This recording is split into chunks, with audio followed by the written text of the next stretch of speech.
사무엘상 8장 4절부터 9절까지 말씀 통해서 당신의 왕은 누구입니까? 제목으로 하나님 말씀을 받겠습니다. 오는 수요일 우리나라 제20대 대통령 선출하는 투표일입니다.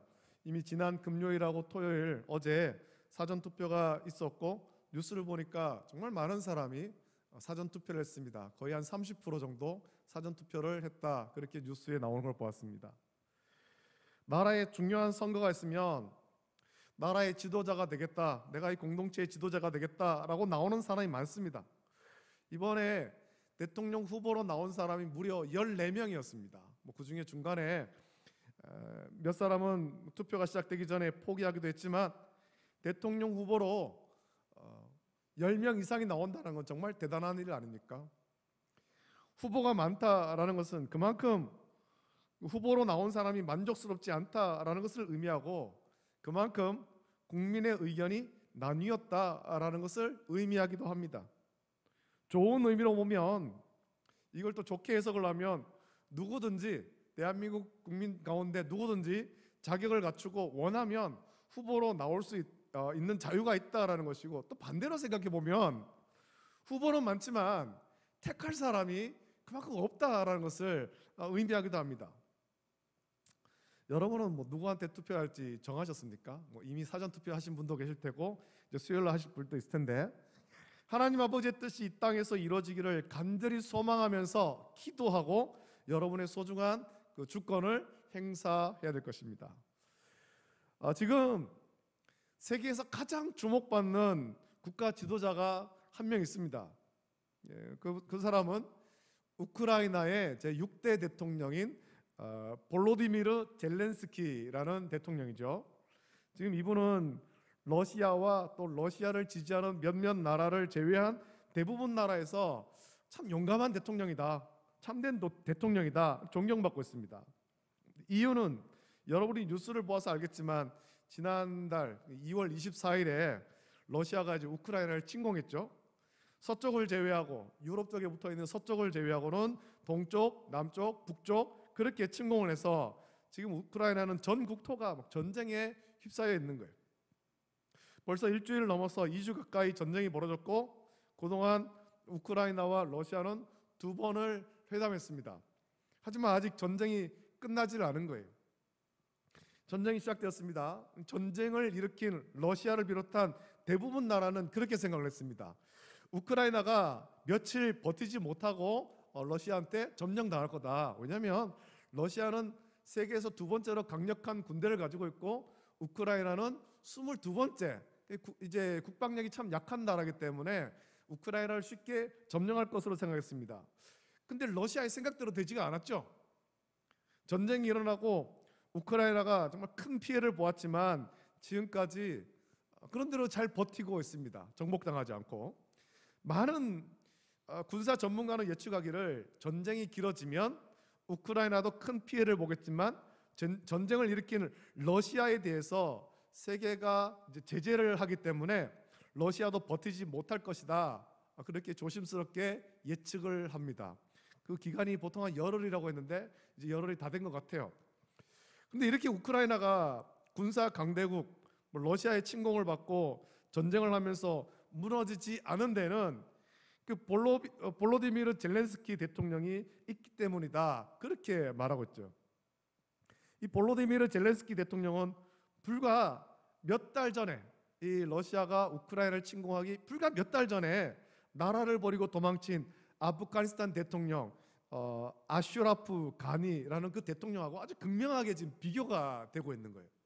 한 대통령은 나라를 버리고 백성을 버리고 돈 싸들고 도망을 갔고, 한 대통령은 목숨을 걸고 지금 나라를 지키고 있는 거죠. 러시아는 그 아프가니스탄 대통령 아슈라프 가니하고 이 볼로디미르 젤렌스키가 똑같을 줄 알았습니다. 전쟁을 일으키면 이 사람도, 이 대통령도 도망갈 줄로 생각했습니다. 하지만 그런 예상과 달리 이 볼로디미르 젤렌스키 대통령은 외국으로 도망가지 않았습니다. 오히려 미국이 이 볼로디미르 젤렌스키 대통령을 좀 너무 위험하니까, 당신 암살 위험이 있으니까 우리가 피신시키겠다 제안했지만 그 제안을 거절하고 지금도 여전히 우크라이나의 수도 키이우에 남아서 우크라이나를 지금 지키고 있는 거예요. 백성들의 중심에 서 있죠. 대통령이 도망치지 않는 것을 않고 또 나라를 지키는 것을 보고 우크라이나 국민이 지금 결사항전합니다. 그래서 러시아가 굉장히 고전을 겪고 있죠. 또 그런 우크라이나 대통령과 국민을 보면서 세계 많은 나라에서 도움을 주고 있습니다. 군대를 파병하진 않지만 자원하는 여러 가지 물품을 지원을 하고 무기를 제공해주고 그래 도와주고 있는 거예요. 전쟁이 어떻게 끝날지 우리 아무도 모르지만 정말 이 지금까지의 상황을 볼 때 이 볼로디미르 젤렌스키라는 대통령은 참 대단한 대통령인 것 같습니다. 뉴스를 보니까 이제 볼로디미르 젤렌스키 대통령의 지지율이 물론 이 전쟁 속에 있는 그 나라지만 그 우크라이나에서 지지율이 91%라는 조사를 그렇게 발표했습니다. 하지만 실제로는 거의 100%인 것 같아요. 나라가 그런 위기 가운데 중심을 잡고 지키고 있기 때문에. 이 볼로디미르 젤렌스키 대통령의 지지율이 처음부터 이렇게 높진 않았습니다. 90%, 100% 이렇게 되진 않았다는 거예요. 이분은 이제 키예프 국립경제대학교, 우리나라로 치면 서울대학교인데 그 대학교 크리비리흐, 이름이 좀 독특합니다만 크리비리흐 캠퍼스에서 법학과를 전공했지만 법조인으로 활동하지는 않았습니다. 법조인이 되지를 않은 거죠. 그에게는 다른 사람을 즐겁게 하는 재능과 은사가 있었고 이것이 너무 좋아서 내가 법조인 되는 것보다 다른 사람을 웃게 하는 사람이 되겠다. 그래서 코미디언이 된 거예요. 쉽게 생각하면 우리나라 서울대학교 법대를 졸업했지만 법조인 되지 않고 다른 사람을 즐겁게 하는 재능과 은사가 너무 좋아서 나는 텔레비전에 나오는 연예인이 되겠습니다.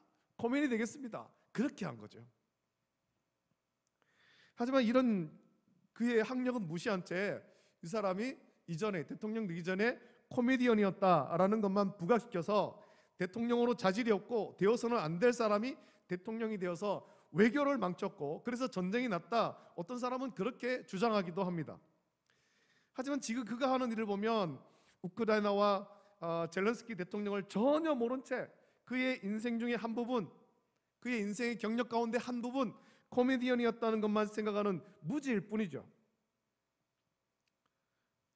아무튼 서론이 길었습니다만 우리도 대통령을 세우는 그 투표를 하면서 그렇다면 우리는 어떤 사람을 지도자로 세워야 될까라는 것을 우리가 이 말씀을 묵상하면서 우리 같이 좀 우리의 삶을 그렇게 앞으로 나가길 원합니다.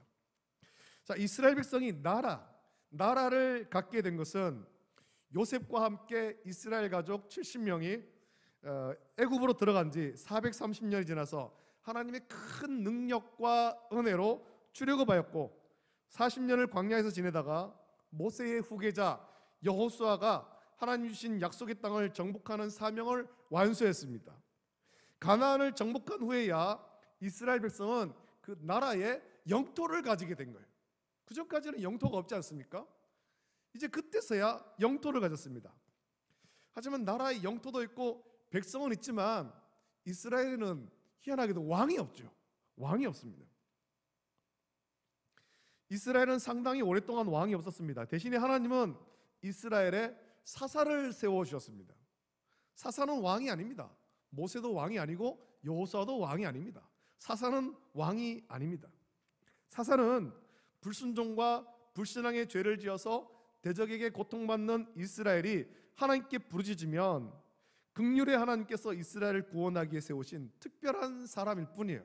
그때만 사용된 사람이죠. 갈렙의 아우 그나스의 아들인 온니엘부터 시작해서 오늘 말씀 보면 사무엘까지 사사가 이어졌습니다.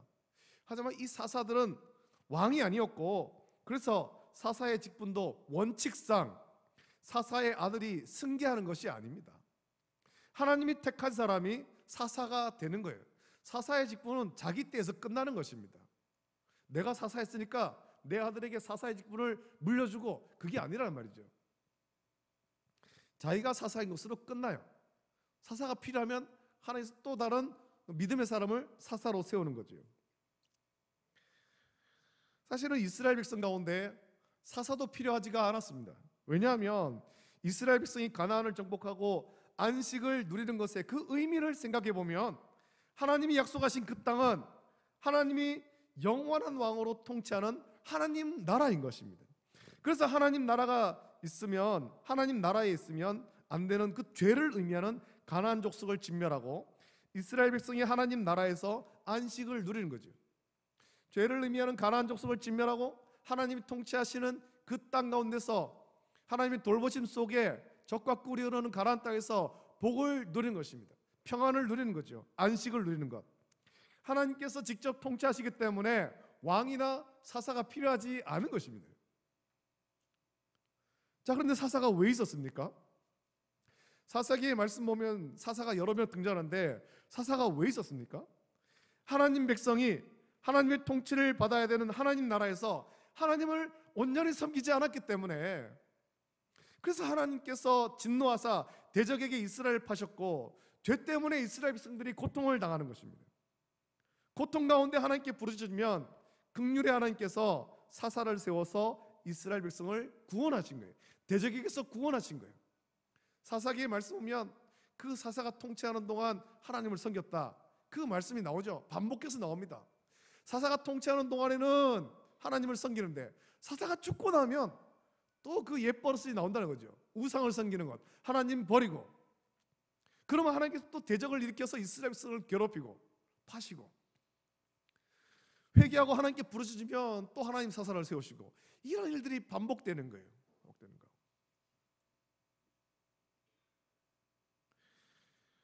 하나님을 영원한 왕으로 섬겨서 하나님 백성의 삶을, 온전한 삶을, 거룩한 삶을 살아야 되는데 그렇지 않았다는 것입니다. 그래서 사사 시대가 이스라엘 역사 가운데 어두운 역사이고, 사사기를 표현한 말씀이 그때에 이스라엘의 왕이 없으므로 사람이 각기 자기의 소견에 옳은 대로 행하였더라, 이 말씀이 사사기에 2번이나 나오지 않습니까? 이런 상황에서 하나님은 이제 사무엘을 보내셨고, 사무엘을 통해서 이스라엘에는 영적인 부흥이, 영적인 회복이 일어납니다. 미스바에서 대각성 그 집회를 갖고 회복하지 않습니까? 영적으로 회복하지 않습니까? 이 상태가 지속되면 참 좋겠지만 그렇지를 못했죠. 이스라엘은 사무엘의 아들들이 사무엘과 같지 않음을 보고 이런 식으로는 살 수 없다. 당신은 좋은데 당신의 아들들 보니까 사사로서 저 별로 우리가 따를 만한 사람이 아니다. 당신의 아들들의 행실이 옳지 않다, 좋지 않다, 사사로 못 받아들이겠다라는 겁니다. 그러면서 사사 대신에 이렇게 사사를 세우는 것보다 왕을 세워달라, 우리도 다른 나라처럼 왕을 세워달라 요구한 것입니다. 이스라엘이 왕을 요구하는 말씀 보십시오. 5절에 요구하지 않습니까? 그에게 이르되 보소서 당신은 늙고 당신의 아들들은 당신의 행위를 따르지 아니하니 모든 나라와 같이 우리에게 왕을 세워 우리를 다스리게 하소서라고 요구합니다. 이스라엘 요구가 무엇입니까? 이 한 절의 말씀 속에 이스라엘 요구, 그 요구의 의미를 좀 살펴보십시오. 이스라엘의 요구는 우리도 모든 나라와 같아지고 싶다라는 겁니다. 우리 주변에 있는 다른 나라들과 같아지고 싶다. 애국과 같아지고 싶고, 모압과 같아지고 싶고, 블레셋과 같아지고 싶고, 다른 나라들처럼 같아지고 싶다. 보니까 다른 나라는 왕이 있고 제도가 있는데, 그래서 나라를 강력하게 하고 왕이 없는 이스라엘을 자주 침략해서 괴롭혔다는 겁니다. 그래서 이런 괴롭힘을 당하지 않기 위해서 우리도 모든 나라와 같이 강력한 왕을 세워달라, 왕을 세우고 그 제도를 세워달라, 그렇게 요구하는 것입니다. 세상 나라와 똑같이 되고 싶다, 그렇게 요구하는 거죠. 여러분, 이스라엘은 세상 나라와 같은 나라가 되면 안 되는 나라입니다. 세상 나라와 구별된 나라가 이스라엘입니다. 세상의 풍속을 따르는 나라가 아니고 하나님 말씀을 따르는 나라여야 되는 거죠. 그런 나라이고 그런 백성이 되어야 되는 것입니다. 그 백성의 요구를 듣고 사무엘이 기뻐하지 않으며 하나님께 기도하자 하나님은 이렇게 말씀하십니다. 7절 8절 말씀이에요. 여호와께서 사무엘에게 이르시되 백성이 내게 한 말을 다 들어라. 이는 그들이 너를 버림이 아니요 나를 버려 자기들의 왕이 되지 못하게 함이니라. 내가 그들을 애굽에서 인도하여 낸 날부터 오늘까지 그들이 모든 행사로 나를 버리고 다른 신들을 섬긴 같이 내게도 그리하는도다 라고 우리 하나님께서 말씀하십니다. 하나님은 여기에서 아주 중요한 말씀을 하셨습니다. 이스라엘에는 그동안 왕이 없었던 것이 아닙니다. 이미 왕이 계십니다. 그것도 세상의 왕과 비교할 수 없는 아주 강력하고 영원한 왕이 계십니다. 전능하신 창조주 구원자 하나님이 이스라엘의 영원한 왕으로 영원전부터 영원까지 통치하고 계시는 거예요. 하지만 백성이 왕이신 하나님을 버리고 세상과 같아지기를 원했다라는 거죠. 이것을 하나님은 또 이렇게 말씀하시죠. 그들이 모든 행사로 나를 버리고 다른 신들을 섬긴 같이 내게도 그리하는도다 라고 말씀합니다. 왕을 세워달라는 요구가 단지 세상 나라처럼 주변 나라들처럼 왕과 제도를 세워달라라는 것만 말하는 것이 아니라 엄밀하게는 하나님을 버리고 다른 신을 섬기는 것이다. 하나님께서 그렇게 말씀하시는 거예요. 여러분, 고대의 왕은 아주 그 고대 시대의 왕은 신처럼 여김받았죠. 애굽의 바로가 그랬고 성경에 아하수에로 왕으로 기록된 이 페르시아의 왕 크세르크세스 1세가 그랬습니다. 그들은 단지 한 나라의 왕이 아니라 마치 신처럼 그렇게 여김을 받는 거예요. 그래서 자신의 어떤 탄생 이야기나 이런 것들을 굉장히 신화화하고 막 그렇게 보통 사람들과 구별된 그렇게 신처럼 여기는 거죠. 그래서 이스라엘 백성이 왕을 요구한 것은 단지 한 나라의 통치자로서 왕을 세워달라라는 것만 있는 것이 아니라 이들이 하나님을 버리고 다른 신, 왕을 섬기겠다, 다른 왕을 섬기겠다라는 그 영적인 의미가 포함되어 있는 것입니다. 사무엘이 백성의 요구를 듣고 기뻐하지 않은 이유가 그거예요. 그냥 왕을 세워달라, 이거 좀 안 좋은데, 그냥 그렇게 생각한 것이 아니라 이 영적인 의미 때문에 이것을 기뻐하지 않았다는 겁니다. 미스바에서 위대한 영적 부흥을 일으킨 사무엘이 볼 때 백성의 요구는 영으로 계셔서 눈에 보이지 않는 하나님을 섬기지 않고 눈에 보이는 왕을 섬기겠다라는 것으로 아주 악한 것으로 보았기 때문이죠. 하나님께서 사무엘에게 말씀하신 것도 그런 의미입니다. 여러분, 말했다시피 이스라엘에는 왕이 없었던 것이 아닙니다. 전능하신 창조주 하나님이 이스라엘의 영원한 왕이십니다. 이스라엘만 아니라 온 세계의 만물의 통치자이시며 주인이십니다. 하나님이 온 세계의 영원한 왕이신 거예요. 이것은 사무엘 때만 아니라 지금도 그리고 영원토록 변함이 없는 것입니다. 우리가 비록 이 땅에 살고 있지만, 땅의 나라에 속해 있지만 우리는 하나님을 왕으로 온전하게 섬겨야 되는 거죠. 그래서 예수 그리스도를 통해서 죄에서 구원받은 성도는 땅의 사람이 아니라 하늘에 속한 하나님 나라의 백성인 것입니다. 하나님을 왕으로 섬기고 경배하는 하나님 나라의 백성이 된 거예요. 우리가 하나님을 왕으로 섬기고 경배하는 하나님 나라의 백성이라면 우리의 모든 생각, 우리의 가치관이 바뀌어야 됩니다. 세상의 것을 위해 싸울 것이 아니라 하나님의 영광을 위해서 이 영적인 삶을 우리는 살아가야 되는 것입니다. 이것을 놓쳐버리면, 이것을 잃어버리면 누구를 왕으로 세워도 행복할 수가 없습니다.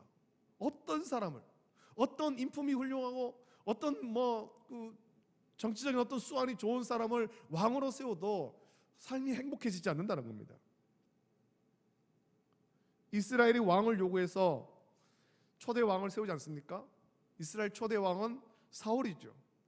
사울은 이스라엘의 초대 왕으로 암몬과 아말렉 그리고 블레셋과 싸워서 나라를 일으키는 일을 했지만, 말씀을 보면 이 사울 왕은 끝내 온전한 왕이 되지 못했죠. 사울은 교만했고 하나님을 버렸습니다. 왕이 하나님의 말씀을 왕의 행실이 망령되이 행했고 또 교만해서 하나님을 버렸기 때문에 하나님도 사울을 버려서 왕이 되지 못하게 하신 거예요. 왕으로 세웠지만 하나님께서 그 사울을 버리고 하나님 마음에 합한 새로운 왕을 세우는 것입니다. 사울 왕이 버림받은 이유가 무엇입니까? 이스라엘의 진짜 왕이 하나님이심을 잊어버리고 자기도 세상의 왕처럼 되려고 교만하다가 하나님께 버림받은 거예요. 진짜 왕이 계신데 자기는 단지 청지기일 뿐이에요. 청지기. 진짜 왕이 자기를 잠시 이 나라를 통치해라 라고 맡긴 것인데 그것을 잊어버리고 자기가 마치 진짜 왕인 것처럼 행세하다가 하나님께 버림받은 거지 않습니까? 여러분의 왕은 누구입니까? 여러분 마음에, 여러분 삶에 누구를 왕으로 모시고 살고 있습니까? 참 이렇게 새로운 대통령을 세우고 투표를 앞두고 온 나라가 참 혼란스럽습니다. 제가 어지간하면 뭐 이런 말씀은 잘 안 드리는데 서로 비난하고 조롱하면서 뭐 허물을 찾아내려고 혈안이 되어 있는 거예요. 이 모든 일은 우리에게 이미 영원한 왕이 계심을 믿지 않기 때문에 다 일어난 일들인 거예요.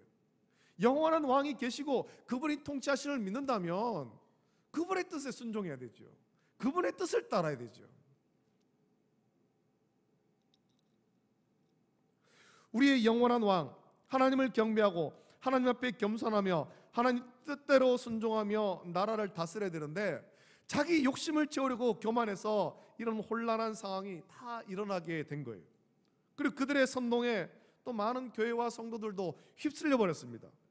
그것도 하나님을 왕으로 섬기지 않기 때문에 일어나는 일이라는 거예요. 여러분의 왕은 누구입니까? 여러분은 누구를 경배하고 누구를 따릅니까? 후보로 나온 많은 사람 가운데 누구에게 투표할지를 고민하기 전에 여러분 마음에 누구를 참된 왕으로 모시고 있는가? 누구를 참된 왕으로 경배하고 있는가? 자기 자신을 먼저 돌아봐야 됩니다.